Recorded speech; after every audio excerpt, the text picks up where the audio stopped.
विजय news में आपका स्वागत करती हूं।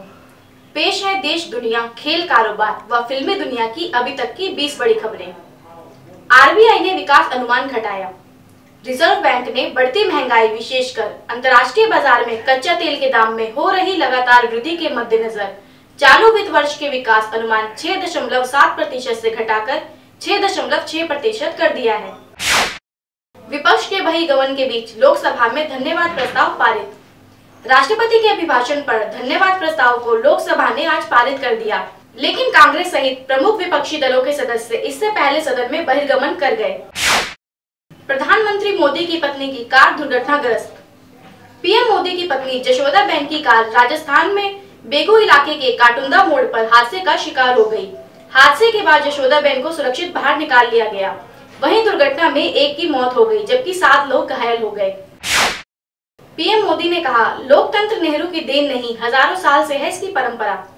प्रधानमंत्री नरेंद्र मोदी ने आज कांग्रेस पर तीखा हमला करते हुए उस पर देश का विभाजन करने का आरोप लगाया और देश में लोकतंत्र स्थापित करने के उसके दावों को पूरी तरीके से गलत ठहराते हुए कहा, उसने देशभक्ति नहीं बल्कि राजनीतिक स्वार्थ को ध्यान में रखकर फैसले किए, जिसका खामियाजा देश आज भुगत रहा है।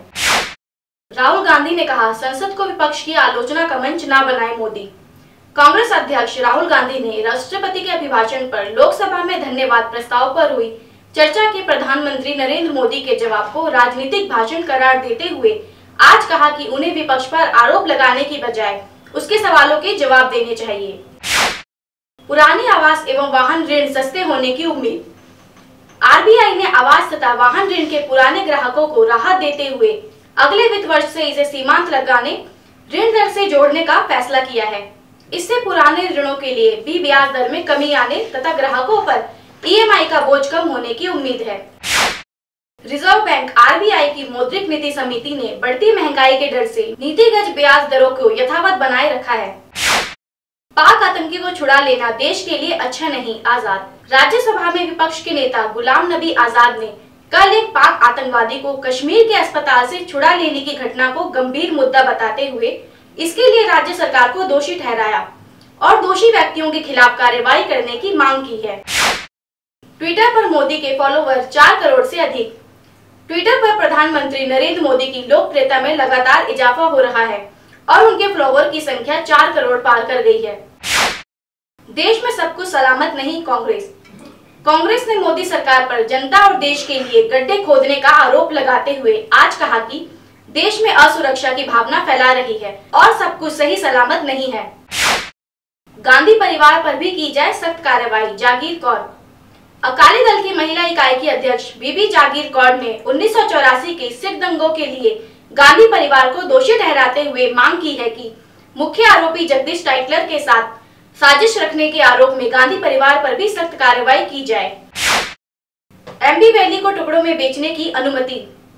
उच्चतम न्यायालय ने सहारा समूह की महत्वाकांक्षी परियोजना एमबी वैली की प्रॉपर्टी को टुकड़ों में बेचने की आज अनुमति दे दी।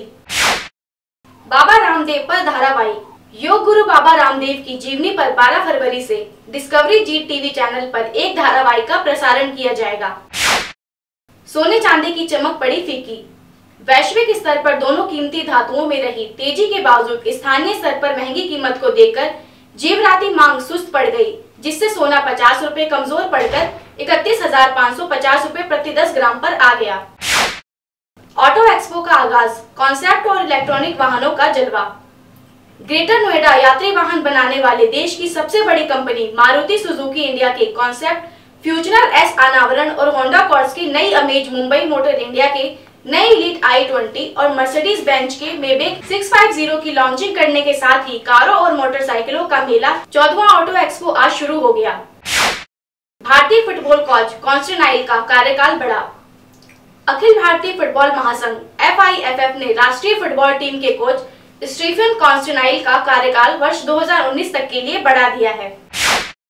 सचिन ने ब्लाइंड क्रिकेट को मान्यता देने की बोर्ड से की मांग।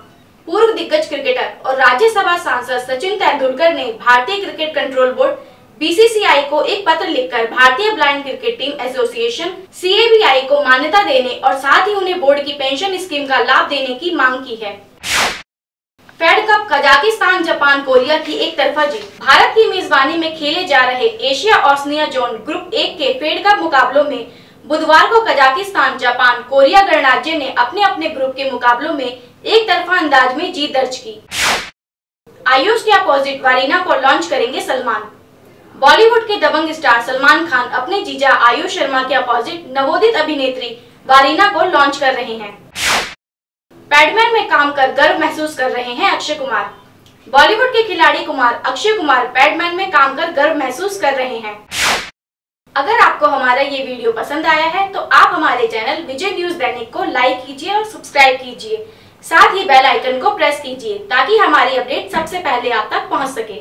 राष्ट्रीय राजधानी नई दिल्ली से प्रकाशित हिंदी दैनिक समाचार पत्र विजय न्यूज हर रोज आपको कराता है देश विदेश, खेल, कारोबार और आपके आसपास की घटनाओं से रूबरू मात्र 2 रुपए में। विजय न्यूज की खबरें हिंदी में पढ़िए कहीं भी कभी भी। बस लॉगिन करें www.vijaynews.in। मोबाइल में हिंदी में खबरें पढ़ने के लिए Android user Google play store से विजय न्यूज ऐप डाउनलोड कर सकते हैं।